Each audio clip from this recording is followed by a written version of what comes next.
인베스터즈 박상래 원장입니다. 오늘은 부동산 중개업 중개심리 6탄 예스와 노에 대한 법칙에 대해서 강의를 진행해 보도록 하겠습니다.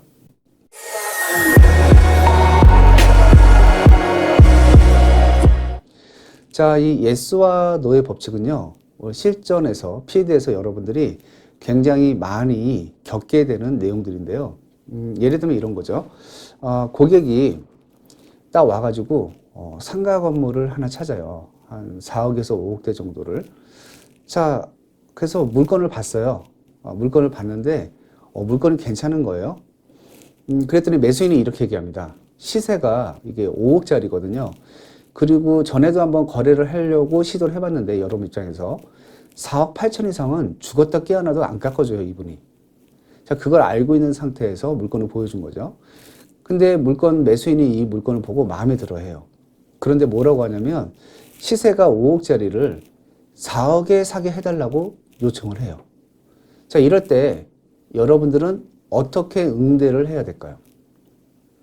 자, 여기서 많은 분들이 이렇게 얘기를 합니다. 선생님, 죄송한데요. 이 물건은요, 주인이 예전에도 계약 한번 해보려고 했는데 4억 8천 이하는 죽었다 깨어나도 안 파시는 분이에요. 이거는 뭐 매수인 오라고 해서 얘기 하나마나 절대 안 돼요. 이거는 4억에는요, 절대 살 수가 없어요. 딱 이렇게 딱 끊어서 얘기를 해버리는 거죠. 자, 이때 매수인이 어떤 생각을 가지고 4억에 사달라는 얘기를 했을까요? 시세가 5억짜리인 거를. 이분도 다 알죠? 5억짜리를 4억에 살 수 없다는 것은 바보가 아닌 이상 다 아는 거예요. 근데 왜 이렇게 얘기를 했을까요? 가격을 싸게 사고 싶어서 한번 후려쳐 본 거예요. 최대한 가격을 많이 깎기 위해서. 그런데 여러분이 안 된다고 노를 하잖아요. 그럼 어떤 생각을 해요? 이 사람은 주인한테 뭐 제대로 얘기 한번 해보지도 않고 왜 무조건 안 된다고 얘기를 하지? 일단 주인하고 얘기를 해서 한번 하는 데까지 해보는 거지 무조건 안 된다고 해? 이런 생각을 갖게 되는 거죠. 고객의 입장에서 볼 때 여러분들은 매수인 편이 될까요? 매도인 편이 될까요? 당연히 매수인 입장에서는 여러분이 매도인 측에 서서 얘기를 하고 있다는 생각을 하는 거죠. 자, 어쨌든 매수인이 이 물건에 마음에 들었으니까 이렇게 얘기합니다. 자, 그러면 4억에 못 사더라도 한번 최대한 흥정을 해봅시다. 뭐 되는 데까지 해보자고요. 매도인 불러와서 이제 상담을 해요. 근데 여러분이 브리핑을 하죠. 가격을 깎으려고 하고 뭐 어쩌고 저쩌고 얘기를 해요. 근데 매수인 입장에서는 그 얘기들이 자꾸 매도인 측에서만 생각하는 대로 가격을 협상하려는 것처럼 들리는 거죠. 결국은 계약이 여러분이 원하는 금액으로 이루어지기도 힘들 뿐더러 계약이 깨질 확률이 높아져요. 자, 이게 여러분이 노를 한 거예요. 다시 한번 바꿔서 생각을 해보죠. 선생님이 이 물건이 4억 8천 이하는 안 판다고 하셨는데요. 그래도 제가 한번 최대한 가격을 한번 선생님 기준에 맞춰보도록 노력을 해볼게요. 그리고 전화해요. 노발대발 하겠죠. 5억짜리를 4억에 팔려고 하니 미쳤냐고 하고 노발대발 할 거예요. 하지만 여러분이 그런 노력을 하는 걸 보여줌으로써 매수인 입장에서는 여러분들이 누구 입장에 서 있다고 생각을 해요? 매수인 측에서 최대한 가격 깎으려고 노력을 해주고 있구나 라는 생각을 들게 하는 거죠. 자, 원래 우리가 중개를 할 때 매도인과 매수인의 중간적 위치에서 공평하게 해야 되는 게 맞잖아요. 근데 실제 필드에서는 매도인 입장에서 서야 되는 게 아니라 매수인 입장에서 서야 돼요. 왜? 매도인은 계약하고 떠나잖아요. 근데 매수인은 딱 계약을 하고 나면 지속적으로 나와 거래를 할 뿐이기 때문에 여러분은 어쩔 수 없이 매수인 입장에서 서야 되는데 반대로 여기서 여러분이 노 입장에서 서면 안 되겠죠. 자, 그래서 얘기를 했는데 주인이 노발대발해요. 그래서 선생님 제가 이렇게 얘기를 해봤는데요. 도저히 그 가격에는 좀 어려울 것 같은데요. 최대한 한번 매수인 오라고 해서 한번 노력을 해보시죠. 그럼 마음에 드는 물건이니까 최대한 흥정을 해보겠죠. 매수인과 매도인 다 오라고 해가지고 이제 거기서 얘기를 해요. 자, 여러분이 최대한 가격 깎으려고 노력을 할 거예요.